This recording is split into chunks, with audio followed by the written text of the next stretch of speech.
Hello, I'm Andrew Hionidi, and welcome to the very first installment of Musicians Corner, where we find bands all around the GTA and bring them to your private screen. I got Fission and Fuchsia here with me today, 5 funky indie rockers based out of Toronto, Ontario. The only thing they love more than drinking beer and picking on each other is cranking out funky tunes. Their band name is a little hard to pronounce. Their real names are also kind of hard to pronounce too, but that's fine. You can call them Fifth for short. Their sound is largely defined by their tight and inventive rhythm section, primarily driven by Yorgo. It's okay, it's a hard game. Primarily driven by. Yeah. Their sound is largely defined by their tight and inventive rhythm section, primarily driven by Yorgo Papangelakis. I said it fine. I said it fine when I was reading it. Keep trying. No, Papangelakis. this is the point. Saying it wrong is perfect. Yeah, Love see, it. that's the Wrong, bit. never That's the wrong. bit. Yeah. Papangelakis? There we go. Just fucking butcher it? Just butcher it, who cares? Their sound is largely defined by their tight and inventive rhythm section, primarily driven by Yorgo Papangelakis on bass and Liam McGarry on drums, who's not here with us today, sadly. Counterbalancing the chaos, they've got their very own Marko Vojinovic, bringing in a touch of class with the singing keys. Running out the lineup, they've got their own Panos Papangelakis and Yianni Tzatzanis, ready to steal the show with their blend of funk and rock guitars. Everyone knows the rhythm section is what makes the song, but the guitars are what make the show. Disagree. They love writing music and playing shows around the city, so if you've got a free weekend or are looking for a hot new find on Spotify, you need to check out Fission and Fuchsia. Trust me. 4 to 5 band members are big brain engineers. Write down in the comments if you can spot the imposter. All right, let's get to the questions. All right, let's get to the questions. Well, we answered question 1 pretty much, right? Okay. And did we do 2 already? We probably did 2, right? All right, we'll do, okay. Question number 2. Why would you do question 1 again? Sure, let's. I feel question 1 was like I have multiple perfect. takes, like why? Okay, let's try. Let's go through the questions again. Question number 1: how did your band come together? Was it a spontaneous decision or something you had to something you've been planning for a while? George, you want to take this one? Yeah, I'll take this one. I would definitely say it was a spontaneous decision. Yeah. So, the story goes is me and Marko were at a party one year, and I just found out that he played keys. I had just started playing guitar and bass guitar, and I was like, man, we should jam sometime. That would be super fun. You know, I haven't really jammed with anyone before in my life. And then we didn't speak for a full 365 days, like full year, until the same party, because it was some guy's birthday party, the same exact birthday party, the following year, I like made a joke like, wow, it's funny, we still haven't done it, you know, we should do it. And then coincidentally that week, I was in class with this guy. Shout out. Shout out Femi's Modern Greek. We were taking that class together, and they played like they're like a very well-known group in Greece, Pixlax, but not popular here, and he knew them, and I was like, wow, that's crazy. I didn't even ask what instrument he played. I was like, okay, we're jamming. So he like writes his number down in a notebook and then leaves. Yeah, that's it. We'll play Saturday. Yeah. Social anxiety, what is that? I got a message from him. He was like, okay, let's jam. I didn't think he was going to message me, but he did. No, it's like the Friday night, I'm like, do I actually message this guy? Okay, fuck it, whatever. And I was fully expecting him to flake, and then he hits me back the Saturday morning. Is it cool if I bring a friend? Yeah. Yes. Yeah, I brought my friend, and we all met up. First, it was just me, Yianni, and my friend Chris. We jammed, and then like 2 days later, it was super like close after that. Super quick. I was like, yo, Marko, when are you free? And we went to his place. We jammed. We had to cram all these instruments in his tiny apartment, and only then did this guy over here decide to tell us that he has a whole garage over here with instruments. No. We didn't go to the garage right away. It was the basement. We were in the basement for like a good year or 2. Yeah, that was crazy. Yeah, thanks for letting us know. And then my brother started playing guitar, and he was like, yo, let's jam. So I was like, just come in, man. Just come in. Who cares? So then we just barely knew how to play guitar at that point. Who cares? Anyone can learn guitar. It's literally a famous song by Radiohead. Anyone can play guitar. Like just before COVID hit, so it would have been like what? Yeah, just before COVID December hit. 2018. Yeah. I really started learning during COVID. December 2018 I played or piano 2019? 2018. Okay, Or no. No, He had a bass. 2019. Yeah. Right, I was second year. Yeah, 2019. Yeah, it was fun. And then we needed a drummer. I just found like my friend Tony played drums. He was like, I've been itching to play drums. He said this to me at a party. Literally had met that guy like once before, and I was like, okay, we're jamming. And then We had Tim. He was effectively He a was first drummer. effectively the first. Sorry to my homie Tim. We love you, Tim. We love you, Tim. And then Tony moved away, and then we had Jerry, and then Jerry dropped out of the band, and now we have Liam. And Now we have Liam. that is literally Liam. that is our band. That's how our band came together. So to answer the question, yes, spontaneous. It was very random. A lot of It was spontaneous a lot of events. I feel like spontaneity. that's the best way that you can. Yeah, so it was fun. It was fun. All right. Question number 2: Can you describe the style or genre of music you play? Are there any specific artists or bands that influence your sound? I'll take this one. I think as a band, I mean, if you look at what we've released on Spotify, we're basically just kind of like a little bit of an indie rock band, a little bit of funk kicking in. But like when we jam as a group, everybody's coming in with their own kind of influences. Like we have, I mean, down on the end, we have Marko, who's more of like, how would you even describe your style? I don't know. Japanese Bob Dylan meets Japanese fusion, like, and then like City pop. Panos is more of like an indie rock, like bedroom pop kind of guy. Loves Peach Pit, that kind of stuff. George over here only knows how to play funk and slap, and so we have to restrain him all the time. I'm a bit more of like a classic rock kind of guy, a little bit of punk, a little bit of heavier stuff. Yeah, a little hip hop too. A little bit of hip hop recently. That we're trending in that direction now. So it's always a little bit diplomatic when we have to decide what we're gonna play. But we cover, as far as specific artists go, I think Peach Pit's been a bit of an influence. I think we have one guy who's been trying to pull Red Hot Chili Peppers and Radiohead into everything we do. That's me. Yeah. I'm sorry. And like sorry. low key, I don't think we've ever acknowledged it, but like we've done a lot of Arctic Monkeys, guys. Yeah, that's true. We've done a lot of their covers. Yeah.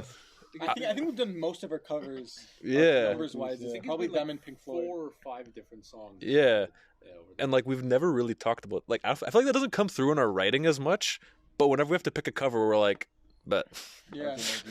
What songs do you like love to cover? Or is there any? Well, our My favorite song to our cover. favorite song to cover is "What's the Use?" Mac Miller. Yes, sir. By far, Thundercat on the bass. Easy. Go ahead. But I think that also varies a lot depending on who you ask. Yeah. Yeah. What would you say?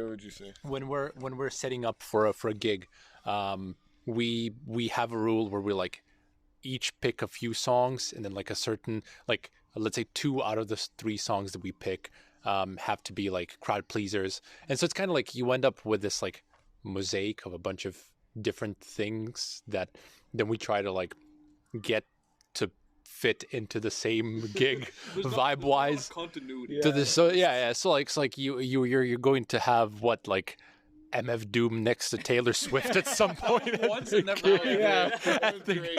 I would do it again. Yeah. F Doom, Taylor Swift, and then Anderson Paquetes. Exactly. So I think we're forgetting about our one big piece of continuity, which is always every gig or almost every gig is "Hey" by the Pixies has been. That is one. I think that's one of our favorite songs to play live. Yeah. Don't forget, Yeah. we played a lot of Wolfpack or Wolfpack adjacent, like with Corey. Yeah. Corey Wong. That's true. So yeah, very very big mosaic. Wolfpack and Pink Floyd too. Pixies. Anyway, very we'll go to different. the next question.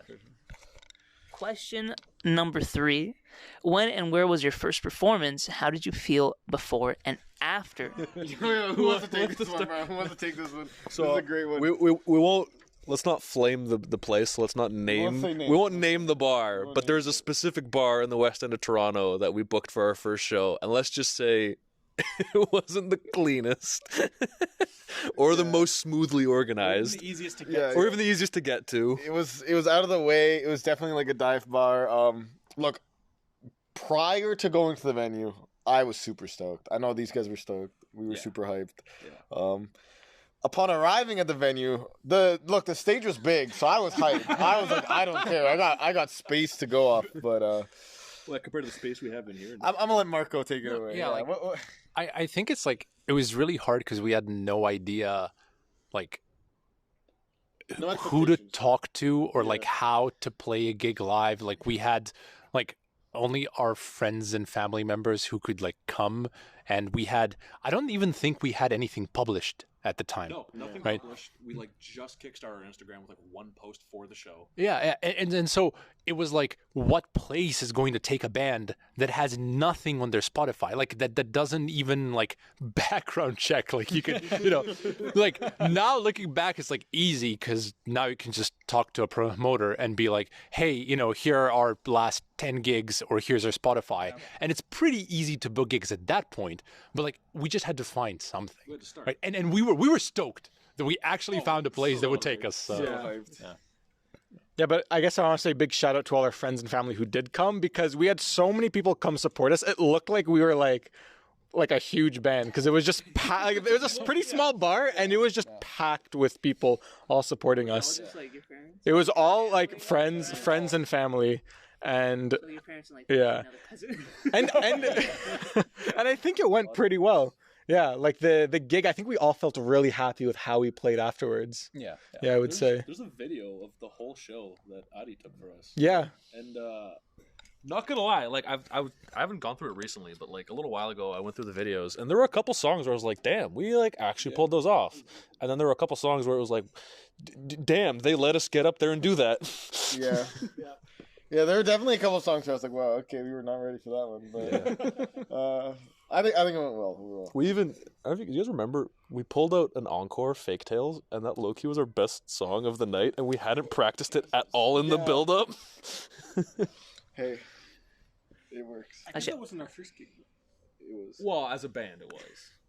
We played their sister's wedding. Oh, okay. Oh, that's pretty good. Doesn't Never Doesn't count. Actually, I got a question. I got a question for Panayotti behind the camera. Were you at the first gig?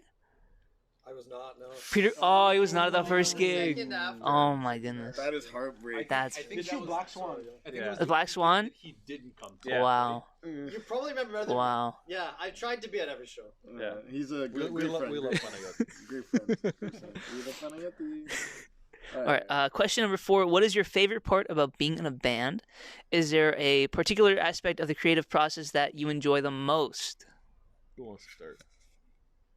Guys, don't make me answer every question. Okay, I'll start. To me, it's hanging out with the guys, and it's like they're awesome friends, and so it's like something to structure. Like, to me, it's something to structure our time to, spend time together and like hang out and like do something fun. In terms of creative process, I think that's where we vary a lot. I feel like some of us prefer playing live. I, for example, much prefer like writing music and like making new songs. But honestly, like I think for like pretty much all of us, like the social context behind it and like is what we love the most. Yeah, I think you said it all. Yeah. Also, that's the first time Marco's ever complimented us. Yeah. I'll add one thing. I don't know. There's like moments that I've had in this band where I'm like completely lost in the music and no vocal cues. I just look around and everyone knows where we're at. We'll do like a switch during mid jam. We'll just do like a transition perfectly. No one says anything, and it's just, I don't know. The dopamine rush is crazy. Yeah. That is my favorite part. To be honest. I'd echo that. Yeah, it's those moments where like you're not expecting it to work, and then all of a sudden everyone's on the same page, and you're like, wait a minute. We're a band. That's crazy. Poor band. Do you want to add anything about it? Yeah, sure. I guess I'll add on the creative process. Definitely some of us, and especially in terms of how we like to make music, that also varies, because some of us really like to like make every single chord progression on their own and then present it to the band, whereas others, we really like, like me and George, we really like just jamming and just trying out new things just in the bands together, and then just seeing what kind of flows from there. I had an extra question on top. The writing. When you guys write, like who does most of the writing? How do the lyrics of the songs come about? That's a good question. Okay, shout out to my homie Mark over here. I'm gonna keep it 100. That guy writes all our lyrics. He likes writing. He likes creative writing. So I've in the past half written stuff. Like I'll give like kind of words that I feeling of the direction of the song. He's laughing because he knows it's atrocious. I don't want to say I wrote anything. It's honestly like first thing that comes to my mind, and I know he'll take it away. So I don't like carefully think about it, but. For lyrics, it's all Marko, and then for music, I think we all do like a pretty equal amount. Like we will come up with an idea and be like, "Oh, that sounds sick. We should add that." So, yeah, but lyrics all Marko. Shout out to my homie here. So, question number 5. How do you go about writing songs as a band? Oh, I just asked that. Look at that. Oh, yeah, I pretty much just asked that. We're good. Question 5 is done. Boom. Boom. Number 6, what are some of the challenges you've encountered and how do you overcome them? Can I take that one? Yes, you can. Damn. I don't know. I feel like some personal heat is about to come off. I was gonna say this right now. So everybody in the band has a day job of some sort. Oh, God. And everybody in the band is, how shall we put this, an intellectual? We got engineers, we got people who are like working full time doing PhDs. We got some really big brains in the room. And the bigger the brain gets, the harder it fucking communicates.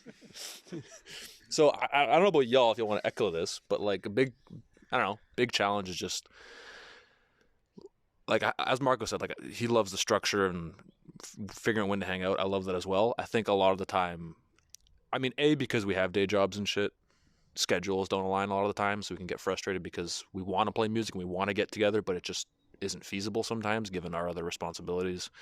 And we just also have, some people in the band, we won't name any names, who find it difficult to talk about when they're free, or difficult to express their emotions on certain things, or difficult to express when something's been bugging them about the band or whatnot. And so all of that just leads to like tensions and infighting.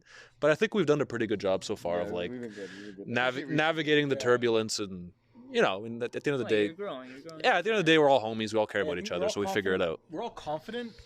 Yeah, I'm just saying we're all confident about wanting to progress the band and be in the band and keep everything moving forward. I think it's, if I can just quickly add, I think it ends up working because we're such good friends.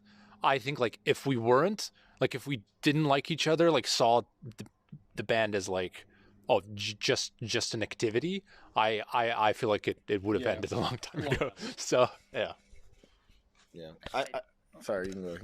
If I speak, big trouble. Actually, what do you want to say? I actually was like, sometimes maybe good, sometimes maybe good. I was gonna say, I think.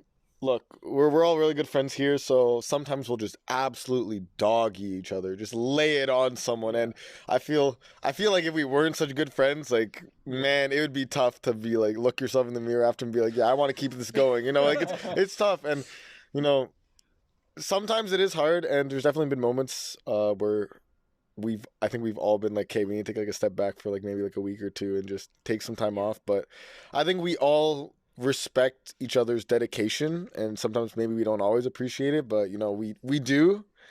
And I don't know, to be honest, we haven't had that many big crazy fights. Like we are making it seem bigger than it is. Like come on, no, it's not that bad.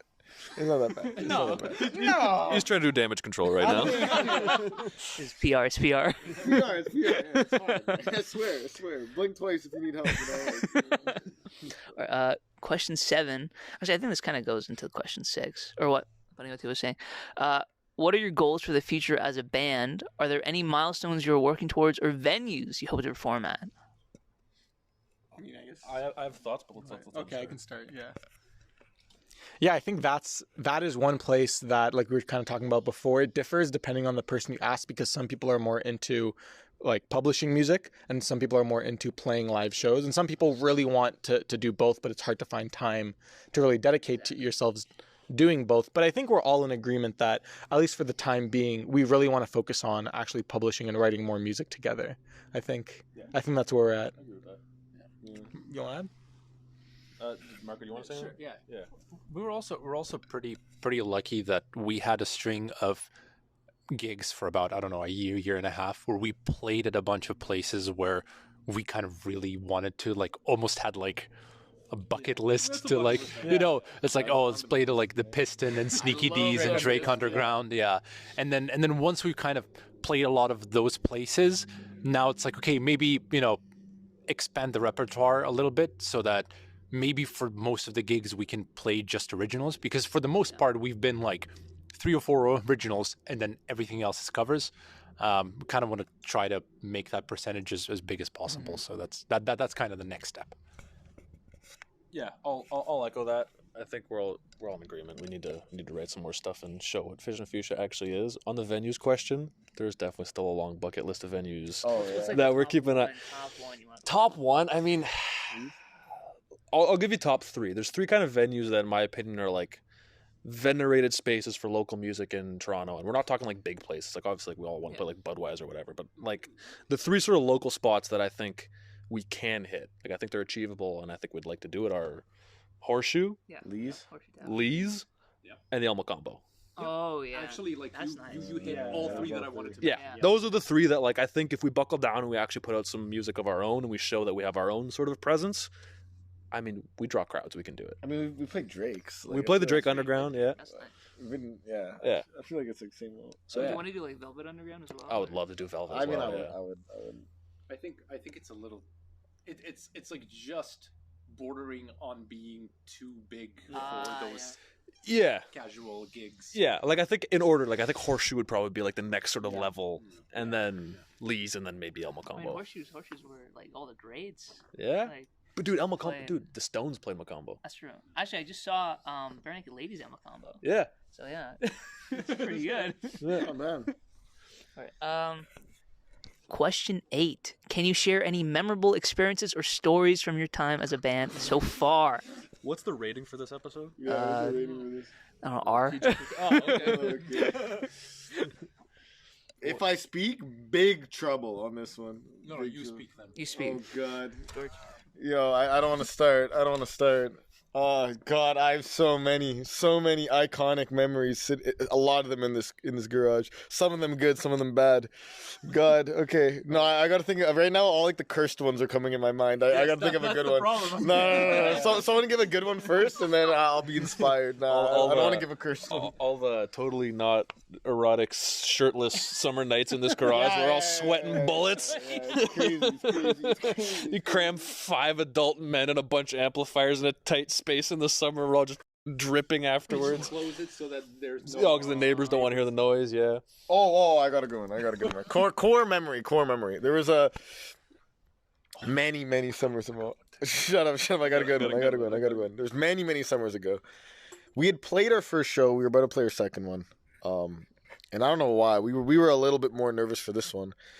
So we played in this very backyard for my homie here's his birthday. We just played like a very small like little jam basically. With like friends. With like friends and stuff. Yeah. And I was turbo inebriated, I won't lie. I was very drunk. When he says core memory, he means core lack of memory. Core lack of memory, yeah. And I had a lot of fun. I think because it was like very small, literally like backyard, like barbecue vibes, low stakes. We were just chilling, like having fun, laughing, talking to the crowd the whole time. That's probably one of my fondest memories. In this backyard that we were sitting in, I remember literally playing right here. It was crazy. It was. I think that's a really good memory that I have of this band. I'm gonna tell one story and then I'll pass it on because I feel like I'm hogging it. The very first time we went to the studio. We've been trying to book this session for a while, and it was super contested. It was like, oh, because again we have busy schedules. Like, oh, I can't do this day, I can't do this day, I can't, blah blah blah. Our producer had like come down here and like seen us play, and so we're like, okay, this day we have to do it. It's this or nothing. Let's fucking make it work. And that morning, extreme weather alert, snowstorm. We're like, we're supposed to go in the evening. We're supposed to leave around like 6 p.m. We're looking. It starts snowing. It's not that bad. We're like, like let's send this, let's do it. So me and Marko drive up in one car. I pick Marko up with our gear, and George and Pano go with the drummer. They're in another car. Anyway, so me and Marko hit the road. We're cruising. We're fine. It's snowing, but it's not that bad. The studio we go to is like an hour north of Toronto in Caledon. He's not doing it justice, bro. That was crazy. By the time we get to like actual Caledon, it's a whiteout. Like there's snow everywhere. Thankfully, the highways were cleared. But this studio was like on some fucking side road. So as soon as you turn the side road, it's just like 2 feet of snow and good luck. No one's been there. There's like not a soul to be seen until like 2 kilometers down the road, the thing. My car, thankfully, was a little bit higher off the ground. I love that car. I sent it. I just barrel through the snow. We're going. There's this one intersection with like a little. There's like a stop sign. No. Ask the driver of the car. Ask the driver of the car. No. Shh, I'm not done yet. Shh, I'm not done yet. So I'm driving. My story. We're going. I see an uphill. An uphill's covered in snow. I'm like, okay, there's no shot. If I stop at the bottom of this hill, we're stuck. We're sliding. Gun it. I'm through the intersection. I'm up the hill, no problem. We make it to the parking of the studio.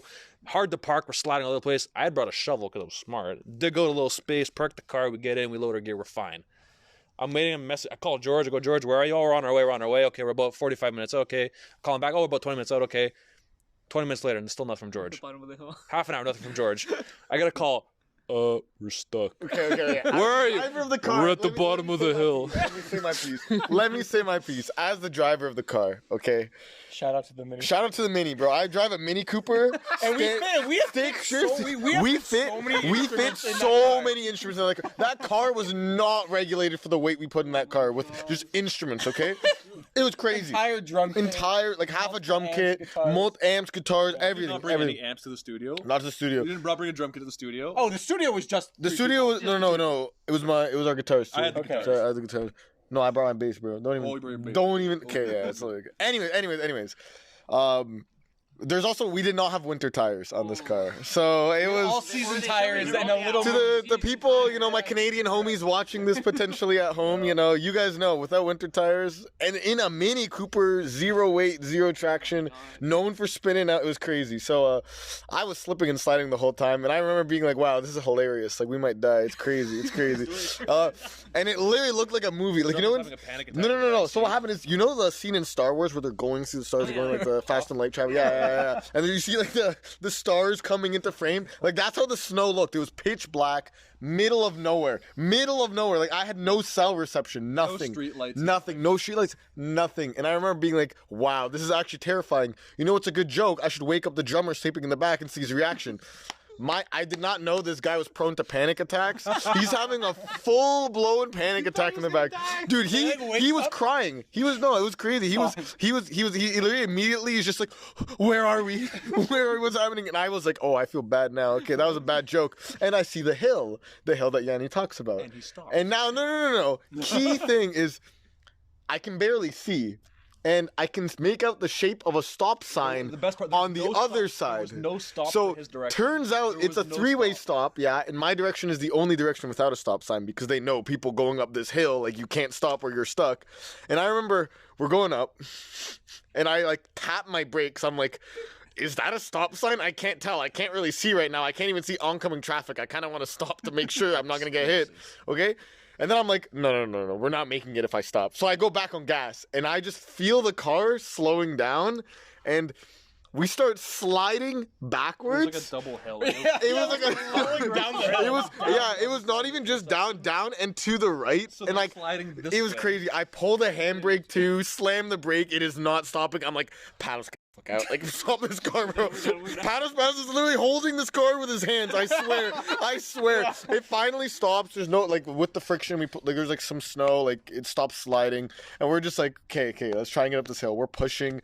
We literally all three of us. Well, our drummer was having a panic attack, so he didn't really help. But focused on living. It was us two. Me and George, we're trying. Try and push this car out. Yeah, we also I was like, I'm gonna be in the car the whole time. I'm not gonna bring a winter jacket, so I'm freezing. I'm so cold, and then. Some miracle like there's No, I came with the shovel. No. Before that, no. Before the guy showed up. It was Yianni. Oh yeah, Yianni came the shovel first. did nothing. Yianni came with a shovel. He's like laughing at us, like, "Ha, you can't get up this hill." Shovels out the snow. We still can't get up. It was frozen. It was so cursed.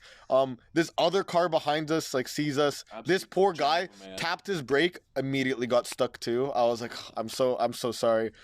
He came out. He helped us. He got us through.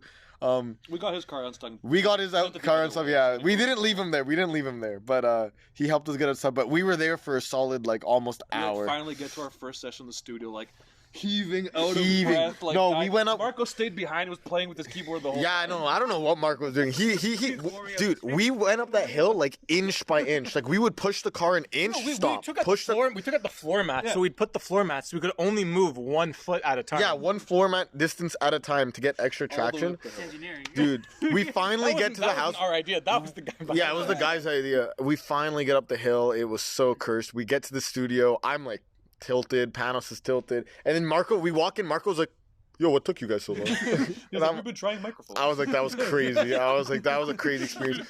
No cell reception the whole time. Crazy. I was like, dude, You called me. no, I walked up the hill to the other side. Yes, I called did. me. I walked to the other side of the hill to call you.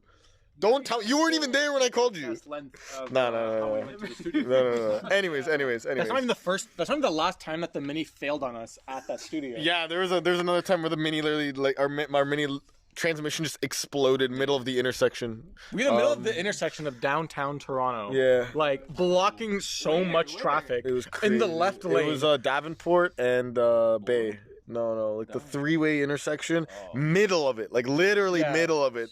Just people are stopping. They're like, "Yo, have you tried pushing it?" Like, yeah, thanks, Bob. No, the I didn't think of transmission, that. Like, fell. Like it was like the transmission broke. No, the transmission It like broke. Yeah. it broke down. It basically Hit with the sniper rifle. it like exploded. In gear. It was locked in gear. yeah. So people are like, No "Yo, pushing. just put it in like in, put it in neutral." neutral. We're Put like- it in neutral." I'm like, I was The tow truck driver came and he's like, and the only way that he could like put it on the car was by putting, or on the back of the tow truck was putting it in neutral, of course, so he could like reel it in.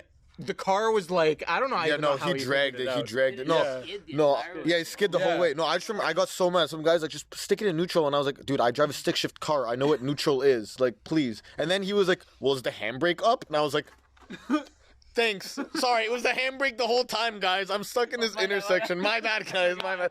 Dude, that was crazy, but yeah, The sorry. Mini's still going strong. It's still going strong. We still got that car right there. Shout out Nico. We should probably let him ask more. Yeah, yo, next question. Okay. I'm not answering it. In the intro, I was saying how you guys love to get a little drink. So, question number 9. If your band had to create a signature drink or cocktail based on your music, what would it be called and the ingredients? What would it have in it? It's gotta be something strong because we're all. Rakia. We're all Balkan, bro. Actually, Yeah. I don't disagree with Just that. Rakia with what? Yo, Marco. No, it's fuck. No. I have no idea what to say. Guys, don't make me answer another I'm the question. least alcoholic in Okay, this band. I'm the biggest alcoholic in this band. I'm gonna keep one under. Okay, you don't want to go down this path. We're not that heavy though. Yeah, we're not that heavy. We're not that heavy. Based on our Yeah. band, I don't know. It's not. I would say we're all from the Balkans. Rakia, Tsipuro, easy choice. Yeah. I mean, look, our classic drink when we jam though is beer. It is We beer. are a big beer loving band. I think no matter what, it's got to have a little bit of fruitiness in it. It's gotta. Bro, I drink all my drinks straight. No, it's the music. It's not. Yeah. To represent our music, yeah, a little fruity, a little That fruity. was a one uncalled for gay joke. We'll Yeah. You know, Marco, Marco's getting married next week. His husband is gorgeous. Okay, we are not. we love. Yeah, we love Marco. We are not homophobic. No. Keeping with the fruitiness though, I feel like, like pear rakia.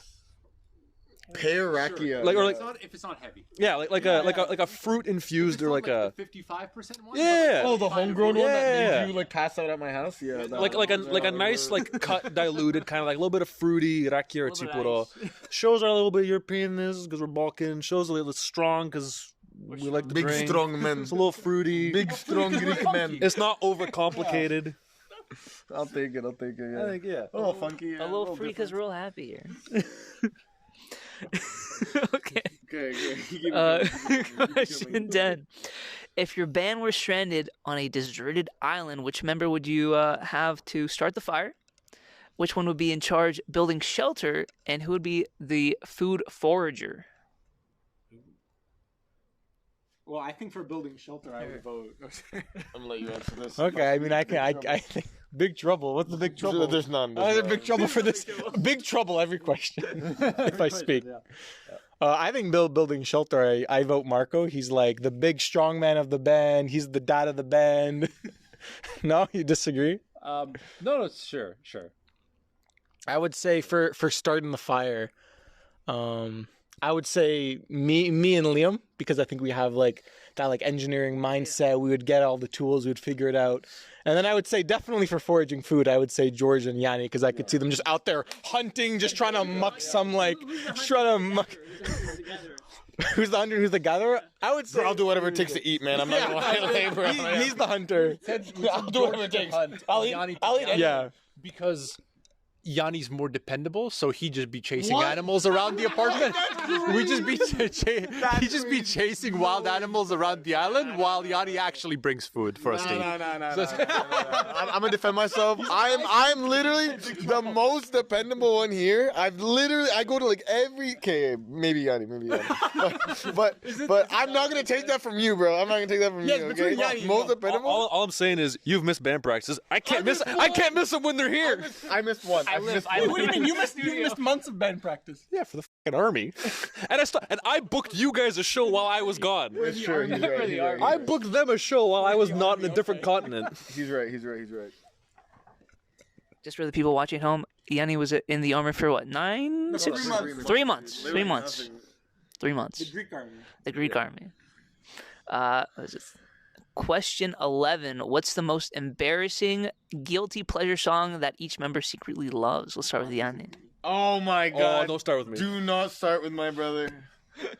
Marco, no, skip my brother. No, I have to think. Okay. Just let me start. No, you're not starting. You're heinous crime. I'm starting. So I will never get shit I would never stop getting shit for one time I wanted, and I voted we were going to play Love Story by Taylor Swift. And these two, Yianni didn't play. Yianni was like, I'm not going to play Taylor Swift after that. And George was like, I think he secretly actually enjoyed it because out of all the songs we played that day, that one was actually, and Marco and Liam will admit, a pretty fun one to play. And I will never stop getting shit for that. And you know what? I think we're going to play another Taylor Swift song. It's going to happen. I predict it. I think it's going to happen. Yep. All right. Who's next? I can go. Being the resident gay man, I love a lot of dance pop. It's stuff that Why'd you say it like that? It's stuff. No. Listen. Resident gay. I feel like there's a lot of stuff. Well, I wouldn't call it guilty. I don't feel guilty liking it, but I don't know. I don't think like we've all been pretty good with like keeping our guilty pleasures for us and not like forcing the band to be like to play something like that's totally out of.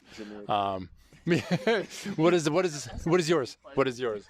Well, famously over the summer, last summer we asked everyone to put in the songs that they wanted the band to learn. Oh, shut up. And I put my guilty pleasures on there, and no one learned them. So, because every single one of George's guilty pleasures, like, let's play this 10-minute long, like, psychedelic funk or, dude, it's so good. I love like, it. No, I was gonna say Jamiroquai's. Just another story.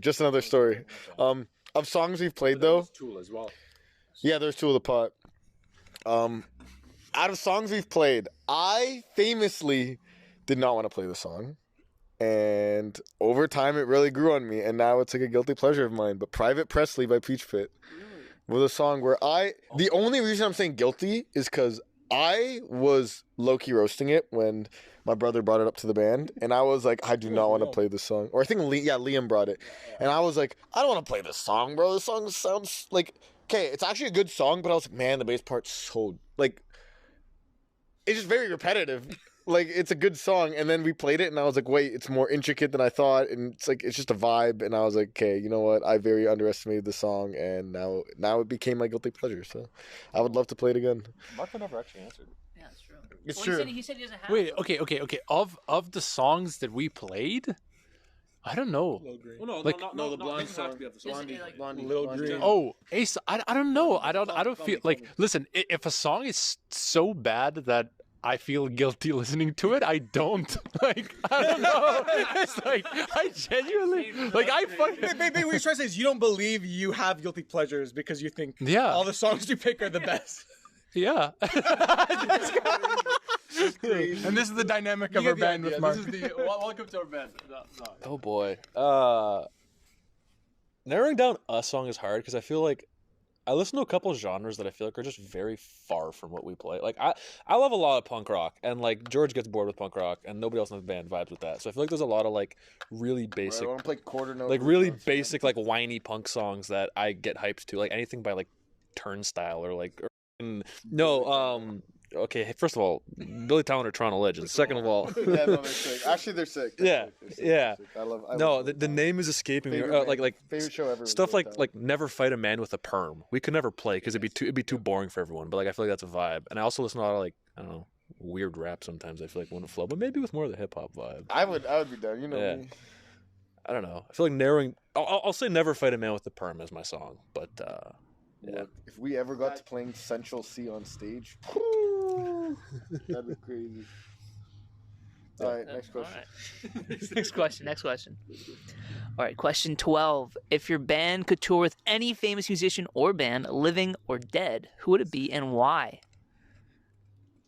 Who wants to answer? I'm gonna just start with Mac Miller. Well, that train's kind of. Oh, Well, he said living or dead. He said living or dead. Okay, I got a quick easy one. Quick easy one. Thundercat. All right, go. Thundercat. It's literally the same tour. I mean, for me, it's kind of a basic answer, but I would say Pink Floyd. I think they're one of they're one of those bands that I think influenced us a lot, and I think we would learn a lot from them. How about you, Mark? It's kind of weird. Like I don't know. It's like two different answers. If I pick like whatever I'd want the most, then it'd be like Bruce Springsteen, just because he's my favorite musician. But I feel like what fits the band, yeah, probably like something like touring with Thundercat or like Anderson .Paak or something like that. I feel like would fit the band vibe the most. Yeah. But yeah, also great indie artists. Well, Indie. Not so small. you know what? Yeah, I know. Not Really, so that's small. small. I'll shout out another Toronto band who we could totally ride their clout wave right now. The Beaches. Yeah, the beaches. Yeah, the beaches are sick. Let's see. 13. What are all of your top 5 artists/bands? All of ours. Well, It is a hard question. It is a hard Okay, who question. wants to go first? One each. One Yeah, each or Yeah, let's five do one each. One each or five? Well, we each? kind of said Well, already, right? We Yeah, kinda said it I with guess the so, yeah. two artists. I mean, I can give you like a generic top 5 that I have. I don't know. Or just, yeah, let's just do. Let's go quick 5 each. Okay. Yeah, quick five. Quick five. It's a fire round. Okay, I'd say so. I mentioned Bruce Springsteen already. My favorite bands are probably like prog bands like Pink Floyd, Genesis, and then I'd say like out of more modern like underground scene, I'd say Sufjan Stevens and maybe Mark Kozelek of Sun Kil Moon or something like that. That'd be my top 5 probably.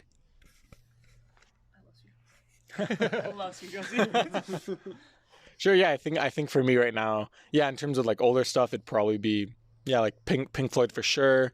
Radiohead, I guess they're not old, but yeah, I'd definitely say Radiohead would be up there. Red Hot Chili Peppers, and then for more of like the indie stuff, I would probably pick like Peach Pit. I think big one. Yeah. I would definitely have to go with Radiohead, Jamiroquai, Tool, Thundercat for sure, and then, dude, last 5th pick. I'm gonna go with D'Angelo. Great pick. Great pick. Great pick. All right. In order, I'm gonna go Rush, No. Mac Miller, Billy Talent, Wolfpack, Arctic Monkeys. Wow, that's a great pick. That's good. Yeah, That's a good great list. That's a list. good list. Speaking of Rush, are you guys ever gonna play like YYZ or something? Whoa. You guys are gonna play YYZ? It's almost like I literally just went inside. Almost like we are. Oh, Oh my god. Tune in next is that next week. next week? April 13th. 13th question. Look at that. 14. If you have Spotify, what was your total time of music listened? Like Like the Like the that Spotify a rap. band For got? a band or like No, Or, just like each. what you listen to. Like your Like how many? your Spotify Wrapped. Wrapped. How many minutes do we have? Yeah. gotta pull that out. Phone- I don't phones. know, man. I definitely. Mine was definitely low. I think mine was pretty good. I think mine was relatively low compared to other years. Okay. Yes.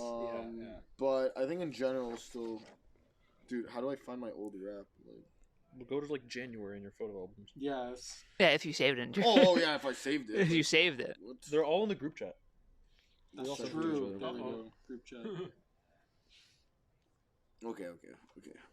I'm gonna say I definitely listen to at least minimum 1.5 hours of music, like straight, like no break, Per day? anything per day, easily. I would say that's like my rate. So It's your going I don't rate. know. Listen. Going rate, yeah, per day. So do the math, whatever time 365. You got it. So I think daily average. I'm significant. It depends if I'm in the gym, honestly, and how much I'm driving. oh, I like exclusively listen to Spotify in the I like gym. walking everywhere, so I just listen to music. I'm probably like a lot. max 45 minutes. Especially a day. before a show, I will listen to every song on that song. I mean, to answer the question, mine was 50,000. That's pretty good. It's pretty good. Yeah, it's pretty Was good. it, does it say the percentage? Percent? What do you mean percentage or what? It usually says like top listeners in Canada. No, it doesn't say. Oh, well, I have a stat to give real quick. Total number of hours listened to for Fission and Fuchsia was 364 hours. That's listened by our fans. That could be 1 hour per day. That's an hour a day. An hour of Fission and Fuchsia a day. How much of that was Marco? Nope, none. No, honestly, it's. Sorry, I'm just trying to find it. It's a bit of a joke. Like I listen to our songs a lot because, well, one, I think they're pretty decent. Two, like I feel like I want to remind myself every time before the gig, like once or twice. I mean, in general, like when we learn new songs, we have to listen to them a lot. Like me especially, if there's a song that you don't know and you need to learn how to sing, like you need to know like every single bit of phrasing, vocal melody, all of that stuff. And so I feel like that's why in general I listen music that we play a lot just because I have to for the gigs, and then that's kind of why it ends up being like I've listened to all of these songs like a few dozen times each. But yeah, That's fair. When I was gonna see your band for the first time, I think it was like 2 years ago. I made sure to listen to your songs like on repeat, so I knew what to sing, how to sing, and then actually that's where I met Paniotti. That's where behind the camera. when was this? That was a Sneaky D's. That's when you only had 2 songs. You only had 2 songs, so I listened to them all the time. I'm like, I'm gonna know these songs, and I'm gonna be the band. 15.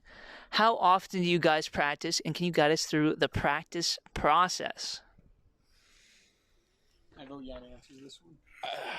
I think it largely depends on what we're doing. Like when we're in gig mode, that takes over a good chunk of my life. Like I'll do I like to practice at night. I'll throw headphones into the amp and just like run it while everyone else is sleeping. And like if we're in gig mode, like the week or two leading up to the gig, I'm doing like an hour or two a night, just making sure I've got the songs down, little nuances, whatever. When we're not in gig mode, I'll be honest, I'm pretty bad about actually practicing. Like I like to always kind of have an instrument near me so I can get up and noodle whenever I'm feeling it, but actually running songs, I like rarely will learn covers now for myself. And like when we're in studio mode, I'll probably like, I don't know if it's called practice. I don't know if you'd call it practicing, because like I'll run the song a couple times, but like with different versions. Like I'll try different ideas and see what sounds good. So I won't have necessarily practiced the thing I'm supposed to do, but I'll have tried like 5 alternatives that might sound decent if the opportunity comes up, kind of thing. Yeah. I'd say as a band we try to practice together once a week and just jam / socialize once a week. Leading up to a gig we might make it 2, bump it up to 2. But I agree, like before a gig I'm definitely someone who I need to hear the song like maybe not physically practice it. Like I could not physically practice a song for like a week, but if I just hear it through headphones like 80 times, like I'll pick up my instrument and like I'll play it. So I will just spam listen to the songs, and I'll call that practice. But only like we ain't talking about the game, man. We're talking about practice. Like what? It's practice, man. But like before a show, I'll definitely like run all the songs, and if there's a song that really grabs my attention or I think has like a very intricate line on the bass, I mostly play bass.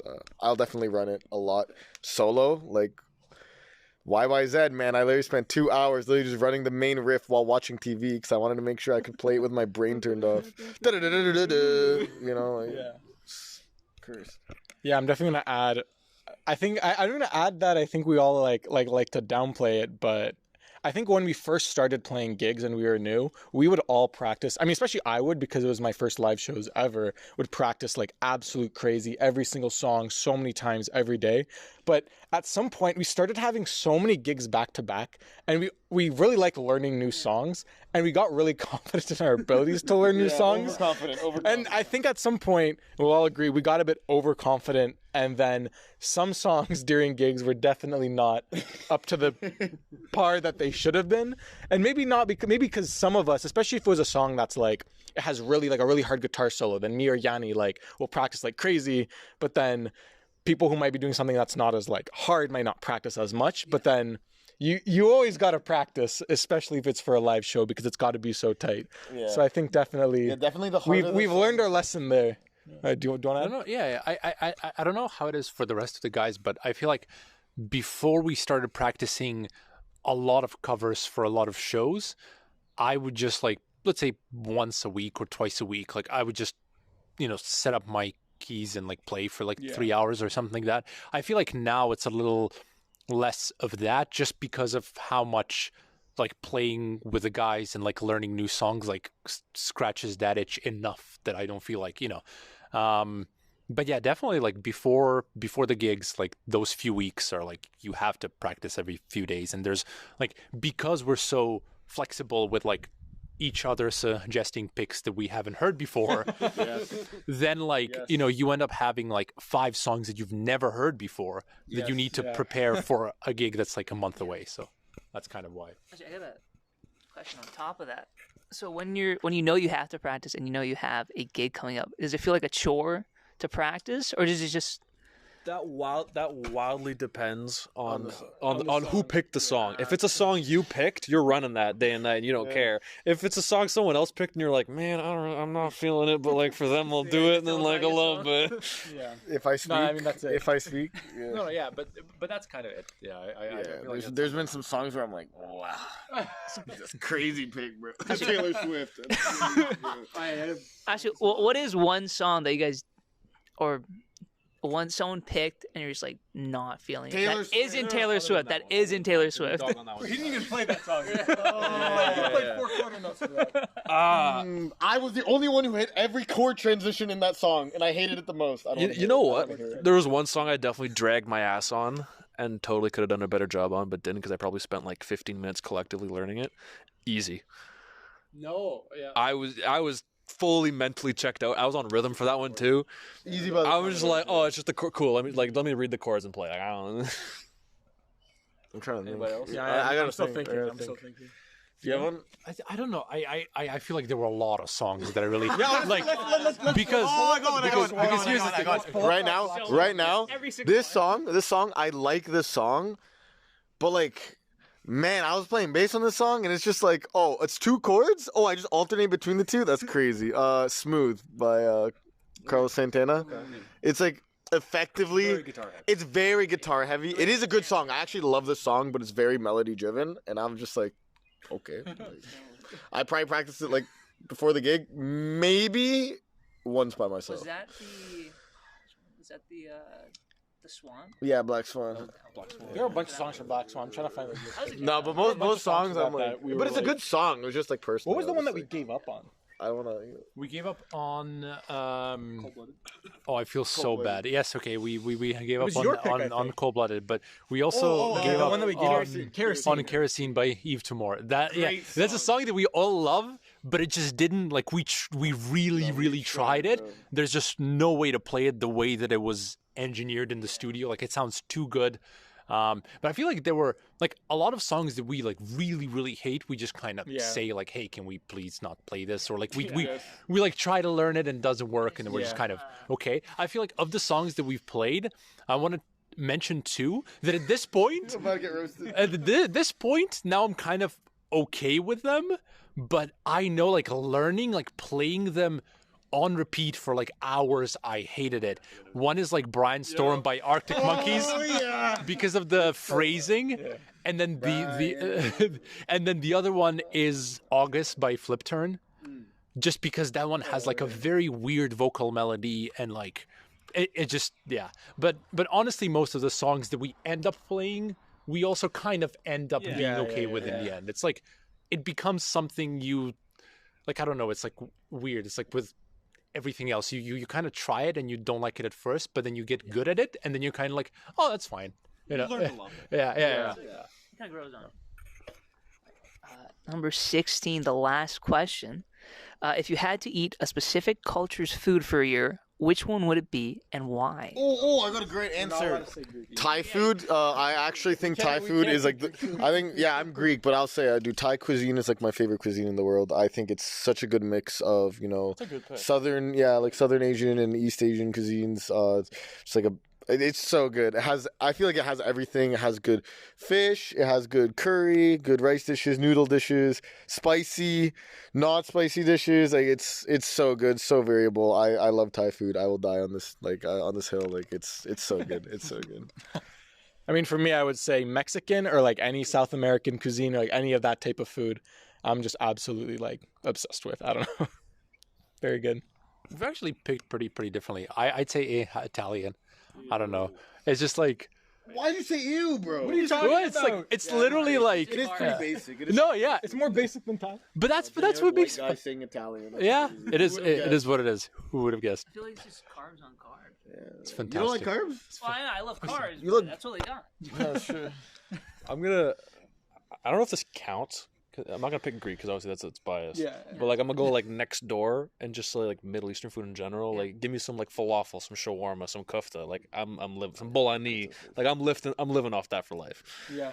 It's the same. That's close It's second almost for the me, same. yeah. It's almost the same. Yeah. Shawarma, all that. Oh my god. Actually, that's all the questions for today. I want to thank Fission and Fuchsia for picking this day and sitting outside in this actually beautiful April day. Just listening off questions, talking about the band. Actually, do you have any new songs coming up? Anything Wow. in the roster? Now that you Actually, mention it, tell your face. who wants to say it? You say it. It's all you, babe. Yeah, we've been working on the tune for a little while now. We have a demo ready to go, and hopefully we'll have it in your ears by the start of the summer. Do we want to tell them what it's called? I think All on you, bro. it's called Taking It Slow. Yeah. That's it. That's it. Yeah. And thank you to Andrew for having us and for reviving Musicians Corner. And thank you to Panayoti behind the scenes. All right, this has been Musicians Corner with Fission and Fuchsia and myself and Shonivis. Thanks for watching. Bye. That's it. That's it, boys. All right. Excellent. Let's go.